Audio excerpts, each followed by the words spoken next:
Hey guys, welcome back to another special episode of Push the Point, where we're going to do something a little bit new today. We have got a Blitz deck kindly given over by Living Realms for us to show off what's inside, and I thought it would be really cool to see what's in the deck. How does this deck relatively work?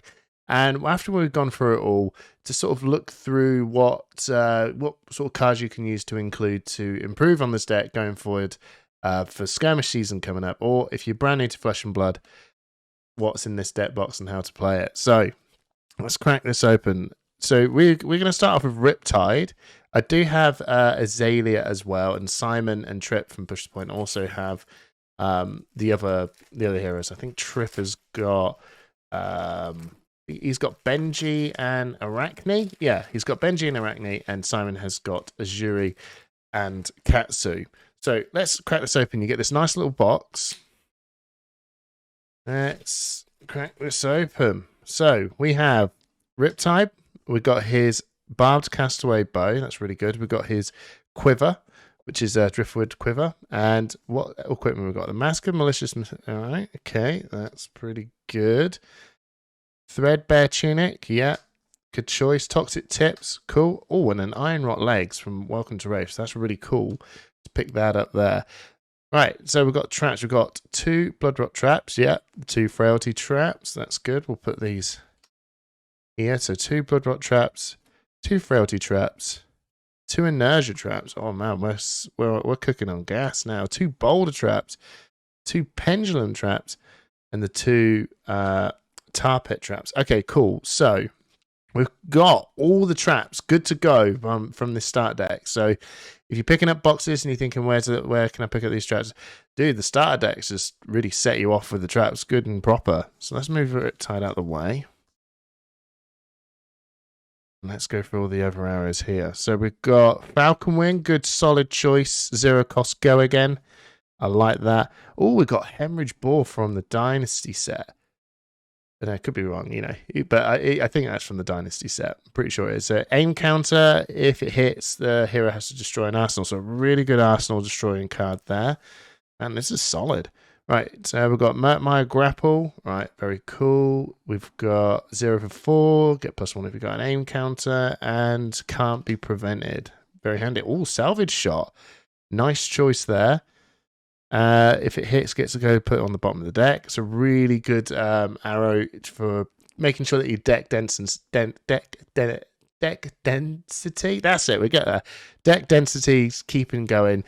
Being able to hit and just put that arrow back to the bottom. Really solid card. Searing Shot. Wow. Okay. This is a really solid starter deck with 0 for 4. If it hits, lose 1 health. That's 0 for 5. But obviously you've got to use an arrow to pay for the bow for you to be able to use this. So probably more likely a 1 for 4. Well, 1 for 5. So we've got the Sedation Shot. Nice. Withering Shot. Very good. Ravenous Rabble. Solid card. Increase the tension. This is a good buff card. Get +3 and defense reactions can't be played from hand. Very solid. Right. We've got Scout Periphery. Another very solid card. And that's your reds here.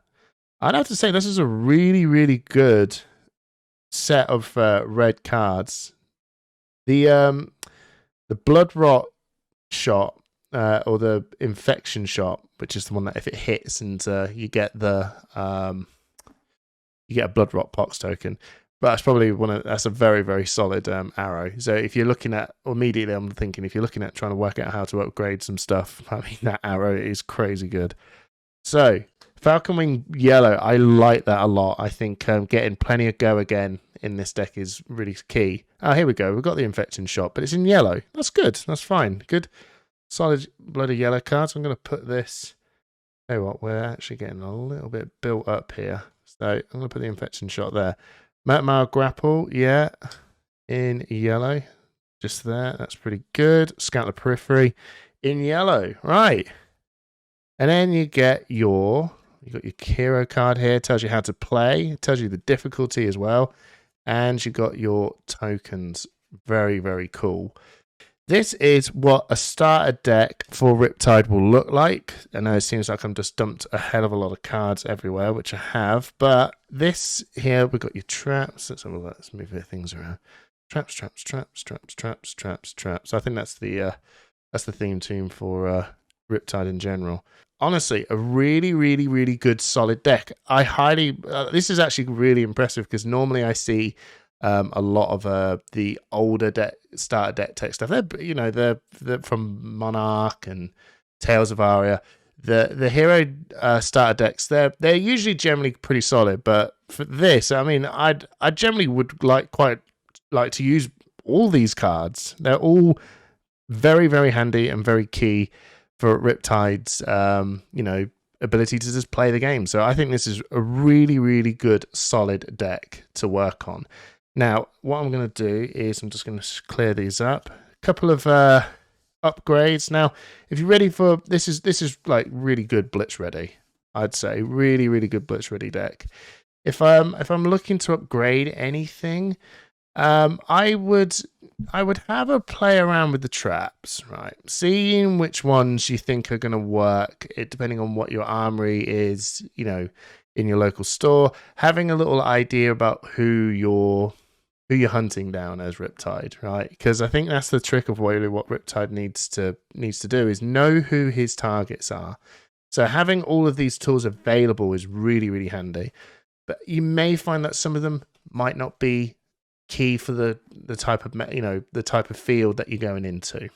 So having a look at the right traps for the right job is really important. And if you don't want to use particular traps, like if you just don't have a lot of go again and stuff, you probably don't really need to look at frailty trap, blood rot trap. If no one's actually pumping their down or using the reactions, it's probably not a card that you want to put in. But assassins have plenty of reactions, so if you're going to have a lot of assassins coming in, really good card to use for that. But you can tell that a lot of these traps are going to be working really well with the other starter decks, with Ninja having lots of go again and reactions, the assassins having go again and plenty of reactions. So a lot of these cards are going to be doing a lot of work within the set itself. So if you're going to pick up these starter decks and you're going to play them up against each other, then yeah, a lot of these traps are going to work out really well. Murkmire Trap is probably one of the first cards I'm going to look at for the Blitz to potentially upgrade.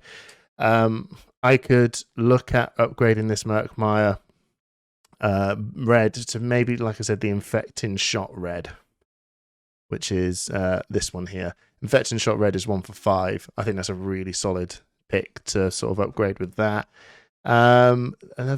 Some other cards that I would say to look at as well. If you can look at the Arcane Rising set, there's some solid arrows in there. That's come from Azalea's pool of cards. You've got Endless Arrow. I know they're Majestics, but they're not hard to pick up. Endless Arrow is a really solid one to pick up. You've also got Drill Shot. Drill Shot's another fantastic card to look at, replacing it for these red 0 for 4s with really, really strong on hits. So a really good, they're really good arrows I'd look at starting to improve. And to be honest, the rest of this stuff here is actually quite fine. I actually was like, yeah, I quite like all these arrows. They're good. Ravenous Rabble, solid. Increase the attention. That's a good card. I'd like that. But I suppose really having a look at when you're picking up some outsiders cards, the sort of disease buffs ones like laced with blood rot, laced with inertia, laced with frailty, those sort of buff cards, you could probably look at upgrading the increased attention for just 2 copies of them. Then they're commons, dead cheap. Scout the Periphery as well. I probably would look at. This is really, really good for Riptide. It is really good because 0 cost +3. But if you really want a 0 cost +3 with the on hit, another one that you could probably look at. Hemorrhage Ball, seeing this in it's so cool, man. I would keep this, but maybe have a play around with it if you're thinking you're not going to use the aim tokens that much.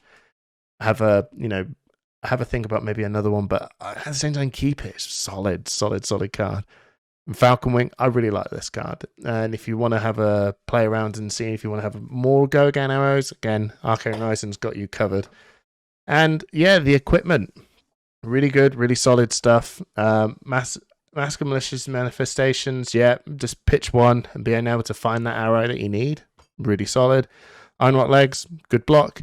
Splendid Tunic, yep. If you haven't got any cards in hand because you've just played that buff card out, and then Arsenal's a card, I just need a resource to be able to pay for this at last arrow. Boo, there you go, sorted.